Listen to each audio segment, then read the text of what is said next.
that its policy decisions are still driven by the data and not any other outside influences?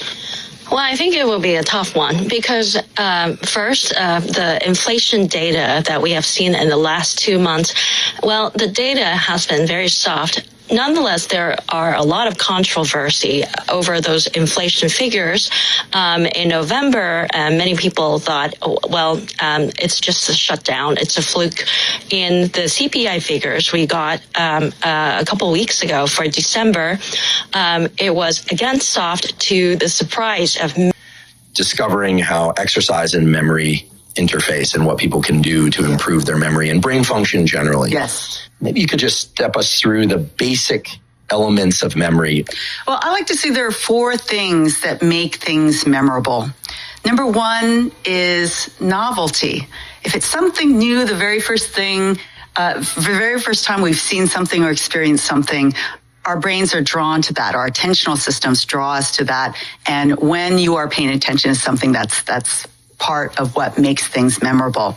Second is repetition. Third is association.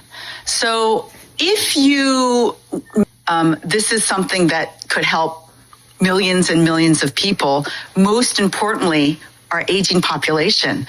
What if, what's happening? And so the thing that makes me wake up in the morning is when I realized that every single time you move your body, you are releasing a whole bunch of neurochemicals.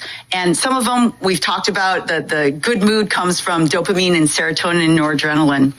But the thing that gets released also, particularly with aerobic exercise, is a growth factor called brain-derived neurotrophic factor, or B. For that, you need cardiovascular. And what I use is a video workout. They are 30 minutes that I sometimes add on a 10 to 15 minute stretch at the beginning or at the end. But I love the variety. Sometimes I do it with weights. Sometimes I do it without weights. I love kickboxing, so they have a lot of kickboxing in there. It just fits my routine, and it's always there, and I don't have to get all dressed up to go to the gym to work out. So that's what I do. By now, I'm sure that many of you have heard me say that I've been taking AG1 for more than a decade. And indeed, that's true. The reason what they did was, back in the 1960s, they found Swedish women, 300 Swedish women in their 40s, and they characterized them as low fit, mid fit, high fit. Okay. And then 40 years later, they came back and found these women. They let them live their lives. And they asked what happened to these women as a function of whether they were low fit, mid fit, high fit in their 40s. They're now in their 80s.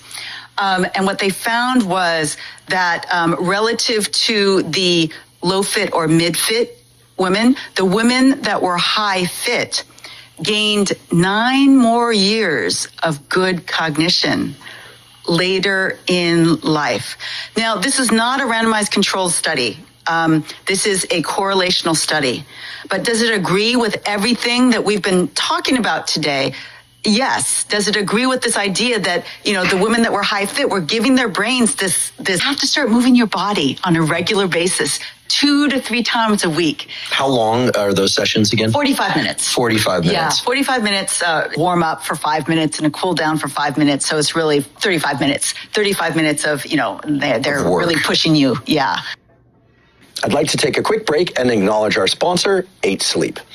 8 Sleep makes smart mattress covers with cooling, heating, and sleep tracking capacity. One of the best ways to ensure you get a great night's sleep is to make sure that the temperature of your sleeping environment is correct. And that's because in order to fall asleep and stay deeply asleep, your body temperature actually has to drop by about 1 to 3 degrees. And in order to wake up feeling refreshed and energized, your body temperature actually has to increase by about 1. With the more you worked out. Again, this was for 3 months. So I love that too, because it gives power to those of us that are, regularly exercising and wondering, do I really need to? Is it really going to help me? And the answer is yes. Not all of us can exercise, go to a spin class 7 times a week. But I love the message that our body is responsive to that. And you can get better hippocampal function, better overall baseline mood affect with a higher level. So it works for the mid-fit people as well. What is, if any, the value of affirmation. Iconoclasts. I trained differently than everyone around me told me to. And while I never became a competitive athlete at anywhere near the level that you did, certainly, it got me the results I wanted so much faster. I feel super healthy and great at 50. And I really want to talk about this high intensity, low-ish volume training that really can be credited to you, because for those that don't know the community that you come from, there have been people who have been big proponents of long sessions, many hours in the gym at the opposite. More. What happened? Nothing. That's what happened. Everything stopped. For 3 or 4 weeks, I cut it back, started growing again. So I didn't really need to learn that lesson too many times. And I got to be British champion. I got to be turned pro. And I read everything that Mike Menser wrote in the magazines and everything like that, and got to meet him when I came out here. And let's just put it straight out there, man. You know, there's a big difference between somebody using anabolic steroids and somebody that's not. So somebody that's using can recover from that process more quickly than somebody that isn't. So I feel I should always say this, because when you're looking at a champion bodybuilder, how he trains, and you're a young guy trying to build up, that's probably not appropriate for you right now. That guy has already got the size and is refining for a competition or something. So that's the idea, to do enough to stimulate, but not more than that, because this is an overload that you got to recover from. So you got to recover before you grow. Take a week off. Oh, no, what do you mean? I said, man, just take a week off. Come back in a week and tell me how you feel.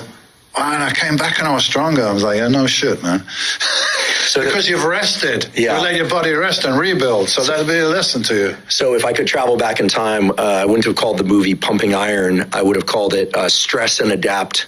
Stress, recover, adapt. Not quite so sexy. It's like, I feel like I'm coming. But that whole notion of the pump, plus this idea that, many hours in the gym is what's required. I think if it kept a lot of the general public out of resistance training. Yeah. I think now that's changed. And fortunately, because I think it is very beneficial. If we could get a little granular about training and recovery, I think it'd be helpful for people. I realize that you laid out the top contour really nicely. So for a person who's natural, not taking hormone replacement therapy or anabolics, you think 2, maybe 3 whole body sessions to start out to learn the movements? Is that doing 1 or 2 sets to failure? What does that look like for the raw beginner? A raw beginner, first of all, you need to learn how to do the movements correctly before thinking about going to failure. So it'll be a certain period of time learning to do the exercise correctly,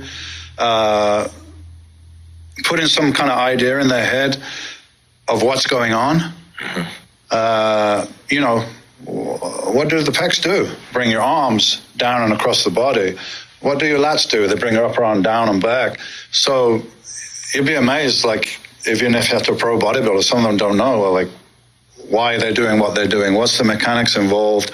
And I get them to do light sets, very perfect. Do you feel that? Do you feel how it contracts when you lats and you squeeze and you contract? Yeah, I feel it. Okay. Now you got it.